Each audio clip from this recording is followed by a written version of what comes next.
How's it going, friends? Switzerland held a national election, and this is going to be my first ever YouTube video on Swiss election results. I've posted commentary about Swiss politics in the community section of this YouTube channel before, but I've never made a video on Switzerland. This is the first one. The big takeaway in this election is the Green parties, there's two of them, well, they did very bad. They both lost seats. The Swiss People's Party, which is the conservative party, they did well. They came in first place. They've been coming in first place since 1999. This is the Swiss National Council, which has 200 seats. There is also a 46-member Council of States. Now, the members of that body are elected in more winner-take-all style elections. And that's still ongoing. Not all the seats are assigned yet. The centrist parties do better in those seats since it's more winner-take-all style. This is strictly very proportional representation. So at the top we got the Swiss People's Party.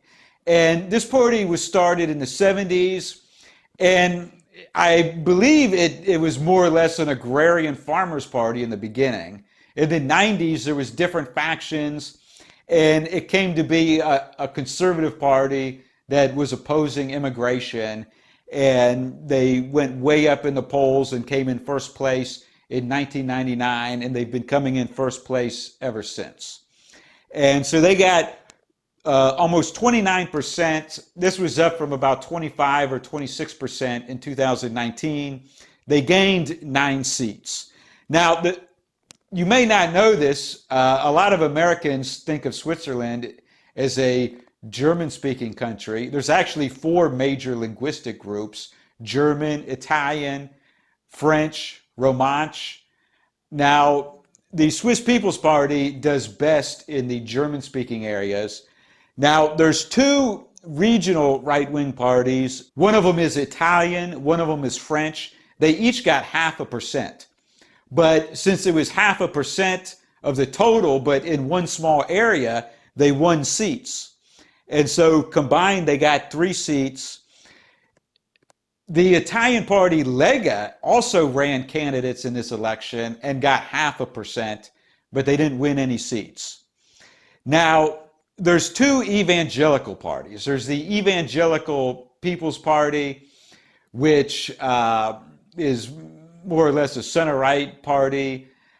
Then there's a party that's described as a splinter group of the Evangelical Party that's more right-wing and anti-immigration. Well, they got a total of 3%. They both got 2 seats. And the splinter group that's supposed to be much more right-wing gained a seat, and the other party lost a seat. So that moved to the right within this evangelical vote. So you could say that the strong conservative bloc is, 67 to 69 seats out of the 200 seats. Then you've got Mitte, or middle or centrist party. So this used to be the Christian Democrats, who merged with another small Christian Democrat party, and then they rebranded as a centrist party. Then you've got the liberals, which in America, liberal is now a euphemism for leftist, but that's not what it's supposed to mean, and that's not how it's used in large areas of Europe. I've talked about this in past videos. Essentially, the liberals are a centrist pro-business party. Then you've got 2 green parties, the Green Liberals and the Greens. Well, the Green Liberals bill themselves as more of a centrist party. I don't know how centrist or how left-wing they really are. I know the Greens are more like the German Greens and the Scandinavian Greens, very left-wing. Then you got the Social Democrats, who are left-wing. There was a party called Solidarity, which was basically the communists. They did have 2 seats. They lost them both.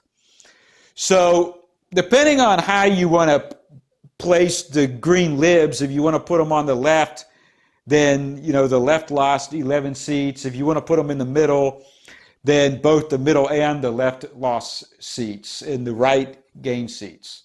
This is the part of the video where normally I would say this is the ruling coalition that Switzerland did have, and this is what they could have post-election. But Switzerland does not work that way. So they have this system called the Permanent Grand Coalition. The newly elected members will not be forming a new government and picking new ministers. So there's a 7-member body that essentially makes up the Swiss executive.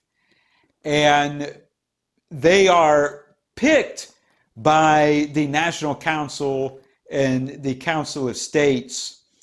The combined, there's 246 members.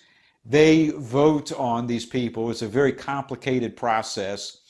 Currently, of the 7, 2 are members of the Swiss People's Party, 2 are Social Democrats, 2 are members of the Liberal Party, and 1 is a member of the Centrist Party. Now get this. The 7 members pick the president, but the president only serves 1 year at a time. And they have this whole rotating thing. So for 2023, a member of the Social Democrats got to be president of the Swiss Confederation. Last year, it was a member of the Liberals. 2021, it was a member of the Swiss People's Party. 2019, it was a member of the Swiss People's Party. So let me put it like this. Imagine if in America, the Democrats and the Republicans got together and they said, let's have a permanent grand coalition of Republicans and Democrats run the executive branch of the U.S. government. And the Republicans pick half the cabinet, the Democrats pick half the cabinet. So the Republicans pick a Secretary of State, and then the Democrats pick a Secretary of Defense, and so on and so on. And then Donald Trump gets to be president for 1 year, and then Joe Biden gets to be president for 1 year, and then Trump again for 1 year, and then Biden again for 1 year, and back and forth. Hopefully I'm saying this right. I'm not an expert on the Swiss system, but perhaps if you know more than I do, post a comment below and tell me what you think about my vision of how it would work in America if they tried it here. All right, we got the Dutch general election coming up in November. That's going to be a good one. All right, click the like button, post a comment below, tell me what you think about all this. And please subscribe to me on Twitter, BitChute, and Odyssey. You can support me on Subscribestar and Patreon. YouTube shadow demonetized all my videos back in late 2018. And of course, now my distribution is heavily suppressed. So I need your help to get the videos out to the public. And click the subscribe button. New video every few days.